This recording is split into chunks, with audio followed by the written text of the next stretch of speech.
안녕하세요, 여러분. 요즘 중학교 시험 기간입니다. 학원에서 중학교 아이가 국어 문제집을 푸는데 질문을 했어요.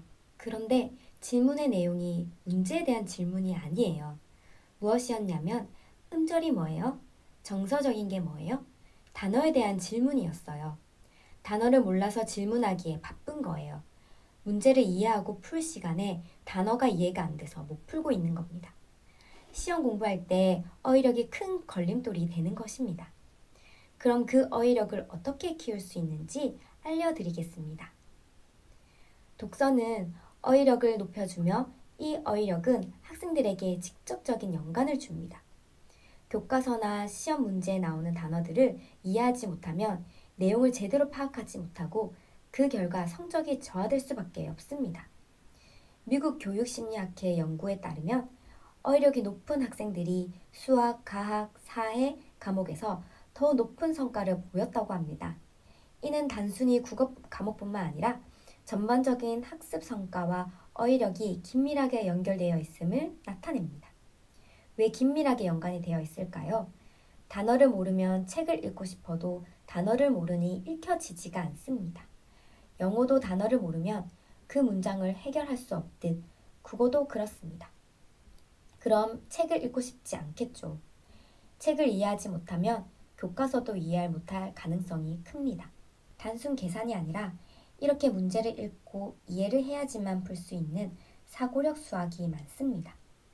서울대 쌍둥이 유튜버 요호영 원장은 국어 성적을 올리는 데 있어서 책 읽는 습관 만드는 게 기본이라고 합니다. 독서하지 않는 아이들은 국어 성적 때문에 문제가 될 수 있습니다. 서울대 남인혜 교수님은 수학과 영어보다 국어가 먼저라고 합니다.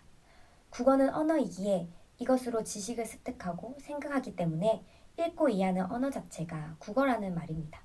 그럼 어떻게 하면 어휘력을 키울 수 있을까요? 이렇게 하잖아요. 그럼 진짜 어휘력이 바뀝니다.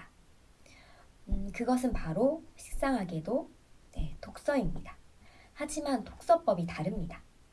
그럼 어휘력을 키우기 위해서 독서를 어떻게 해야 하는지 그 독서법에 대해서 알려드리겠습니다.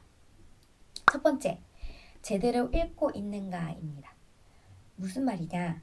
독서를 제대로 하지 않으면 아무리 책을 읽어도 어휘력이 높아지지 않고 문해력에 아무런 발전이 없습니다.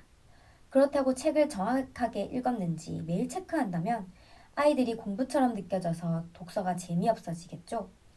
제일 안 좋은 방법입니다. 그래서 지켜보시다가 정말 잘 안 읽는다고 생각이 드시면 어떤 책이야? 오늘은 어떤 내용인지 간단하게 질문만 해주세요. 두 번째, 모르는 단어가 나왔을 때 문맥에 맞게 추론을 하는 것입니다. 책의 어떤 단어를 정확하게 몰랐을 때 그때그때 사전을 찾으면 독서가 끊깁니다. 조금이라도 모른다고 사전을 찾으면 책이 공부 같고 얼마나 재미없겠어요. 그래서 문장에서 보고 유추하는 것이 중요합니다. 모르는 단어가 생기면 문맥상 이런 의미일 거야 생각하는 습관이 중요하겠죠? 그리고 세 번째, 한 단계 아래의 책을 읽는 것입니다. 학년 권장 도서가 원래 아이들 수준보다 더 높게 측정된 경우가 많습니다. 그래서 권장 도서를 추천해서 읽히면 아이들이 어려워하는 경우가 많습니다. 그래서 아이들이 쉬운 책을 골라도 수용하시고 추천해 주실 때 쉬운 책 먼저 추천해 주세요. 네 번째, 학습 도구어 공부입니다. 이것은 생각을 못 하셨을 텐데요. 즉 교과서에 나오는 어휘인데 수업을 따라가기 어려워하는 친구들을 봐주세요. 교과서에 나오는 어휘를 모르는 경우가 대부분입니다. 평소에 쓰는 어휘랑 다르기 때문입니다. 교과서 어휘는 국어뿐만 아니라 수학, 과학, 사회, 어휘까지 있습니다. 예를 들어 촐랑, 목축, 민주주의, 평등선거, 비례배분, 대응각 이런 단어를 모르는데 수업 시간에 선생님이 이런 단어를 쓰면서 설명한다면 당연히 모르겠죠. 그럼 그 단어의 의미를 생각하다가 수업 시간이 다 지나가 버립니다. 그래서 학습 도구어는 따로 공부해 주는 것이 좋습니다. 댓글에 학습 도구어 다운받는 링크를 넣어 놓았습니다. 인쇄하여서 하루에 5개 정도 체크해서 읽고 무슨 뜻인지 안다면 학습에 큰 효과가 있을 것입니다.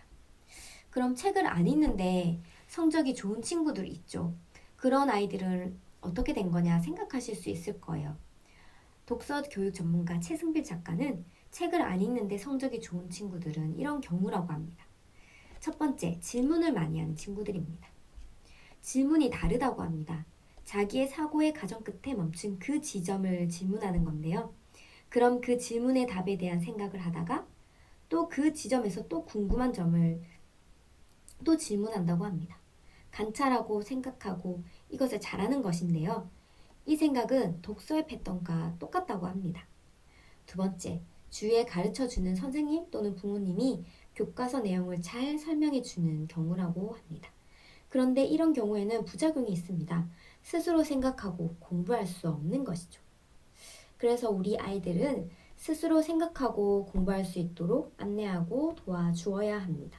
지금 저는 독서학원에서 아이에게 독서와 글쓰기를 지도하고 있습니다. 내가 초등학교 때 이 독서법을 알았더라면 나는 지금 삶이 달라지지 않았을까 생각합니다. 이렇게 독서를 지도해 주었다면 차곡차곡 쌓인 독서가 중학교 때 성적을 더 높여주지 않았을까요? 초등학교 시기에 꼭 배워야 하는 읽기 능력, 독서를 할 수 있는 기회와 환경, 방법을 알려주어 그 기회를 놓치지 않도록 합시다.